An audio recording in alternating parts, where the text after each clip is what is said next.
President Bongbong Marcos chooses not to comment on Vice President Sara Duterte's remarks about exhuming his father's body, late former President Ferdinand Marcos Sr., and then throwing it into the West Philippine Sea.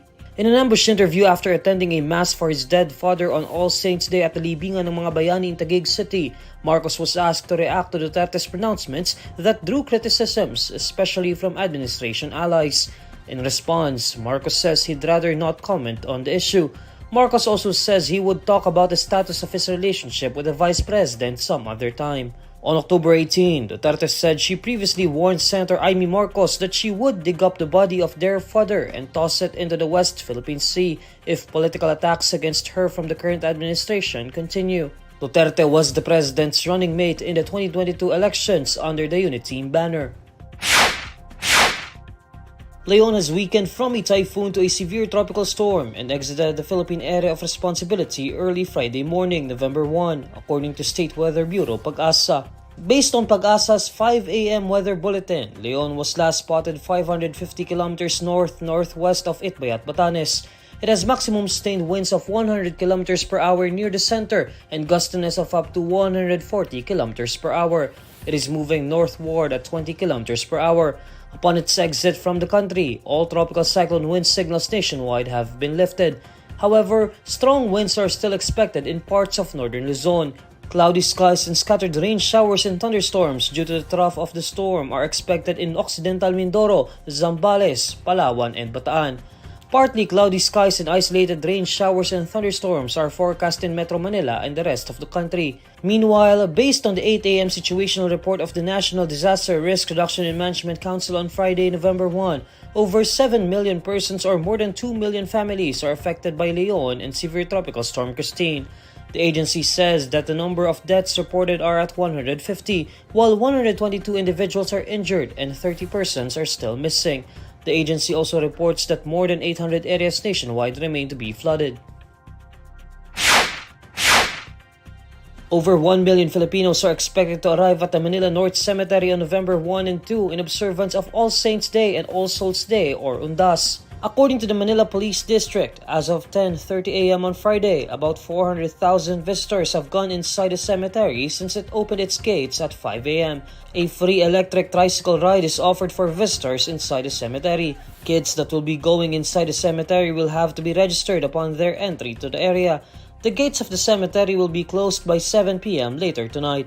PNP spokesperson Brigadier General Jean Fajardo previously said that they have deployed over 31,000 cops nationwide to ensure safety and security of Filipinos during Undas. The police reminds the public to avoid bringing prohibited items to the cemetery such as cigarettes, lighters, vapes, alcoholic beverages, loud sound systems, firearms, and sharp and pointed objects. As of 10 a.m., authorities have confiscated over 300 prohibited items. According to the PNP, confiscated items can only be retrieved by visitors on Sunday, November 3 or Monday, November 4. Meanwhile, in a statement released on Thursday, October 31, President Bongbong Marcos expresses hope that a two-day customary commemoration would rekindle the people to better Filipinos and better stewards of the Philippines.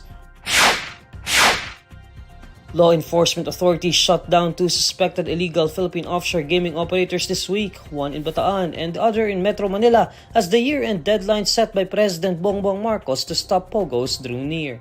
On Tuesday, October 29, the National Bureau of Investigation arrested 18 Chinese nationals running an alleged scam hub in Parañaque City, which was suspected to be a smaller illegal Pogo that had branched off from a larger one. NBI Director Jaime Santiago revealed that one of the suspects also attempted to bribe agents while they were being transported to the NBI office in Quezon City, offering 300,000 pesos for each detainee's release. Meanwhile, on Thursday, October 31, the Presidential Anti-Organized Crime Commission and the Philippine National Police Criminal Investigation and Detection Group raided a suspected Pogo compound for alleged human trafficking inside a free port supposedly being run by a Malaysian in the village of Parang in Bagak, Bataan.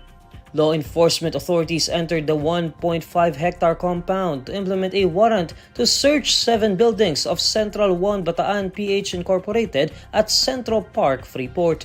Malolos Regional Trial Court Branch No. 81 Judge Hermenegildo Dumlao II issued a warrant when he found probable cause to believe that the Anti-Trafficking in Persons Act had been violated after he examined the warrant application of Police Lieutenant Mark Jason Turqueza of the CIDG and other witnesses.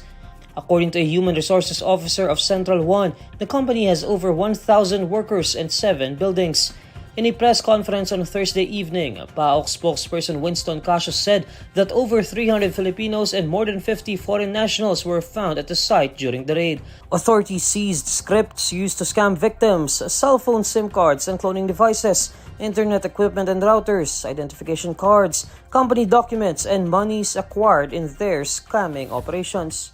Casio reported that Central 1 identifies itself as a business process outsourcing company that was established in 2022, but Casio added that it is a Pogo operating without a license from the Philippine Amusement and Gaming Corporation.